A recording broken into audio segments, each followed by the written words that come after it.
Hello folks and welcome! Today we're going to be talking about the newly announced action-adventure MMORPG Citadel, Forged with Fire. Now this game has got me excited.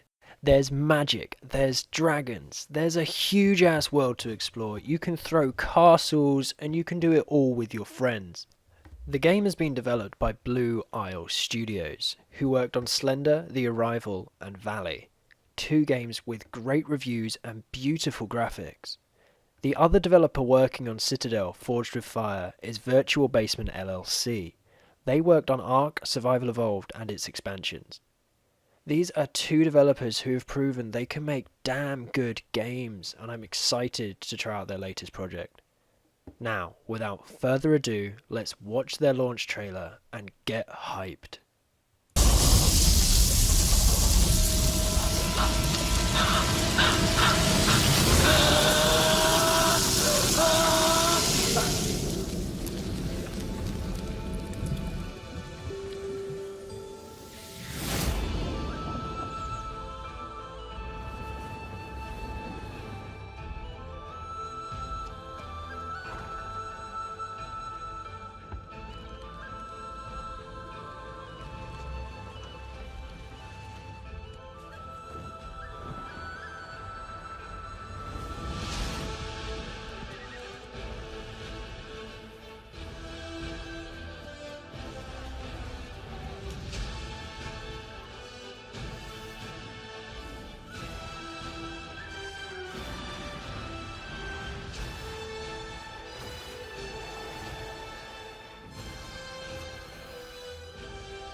So first of all, let's talk visuals.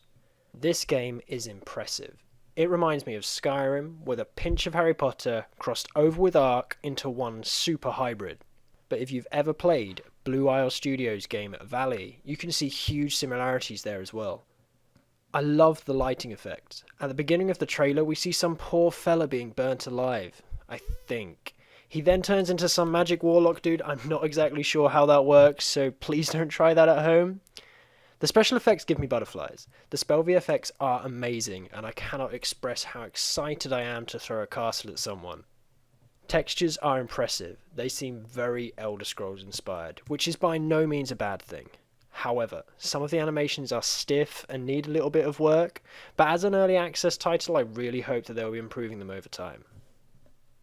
Citadel Forged with Fire is set on the magical world of Ignus, a 36-kilometre squared landmass decorated with biomes ranging from frozen tundras, mountainous regions, swamps, plains and forests. In perspective, the Ark Island map is approximately 36 kilometers squared also, which you'll know if you've played Ark is huge and takes hours walking from one end to another. Ignus is populated by many different beasts and animals, dragons, direwolves, trolls, giants, and orcs among them. We don't have a huge amount of information available yet on what kind of creatures there'll be apart from what we've seen in the trailer, but I'll be keeping you guys updated as soon as I know more.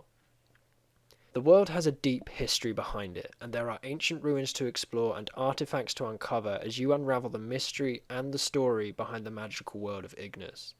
I can't wait to find out more about the lore and all the fluff behind the game. I'm a huge nerd for that kind of stuff and will probably write stories for every single one of my characters. I'm just weird like that. This game is all about magic, and I mean all about magic. Every player is a warlock, and almost everything you do in the world uses magic.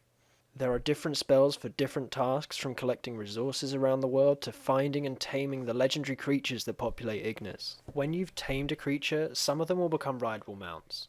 Others will become your minions that will gain experience and grow as you travel the world and fight in battle. That's awesome.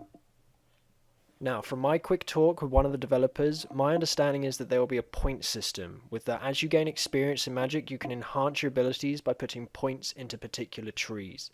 I myself am going to be maxing out telekinesis and my castle throwing skills. Now, the key difference between each warlock will not only be how the player skilled their character, but also what weapon they're using. Different weapons offer different magic effects, and some have spells that can only be cast with a particular armament. From a magic feature spotlight they posted on their Steam page, they go into a lot of detail about the magic system. I'll quickly go over their tools of the trade. Wands. Wands are effective at espionage, quick movement, and confusion.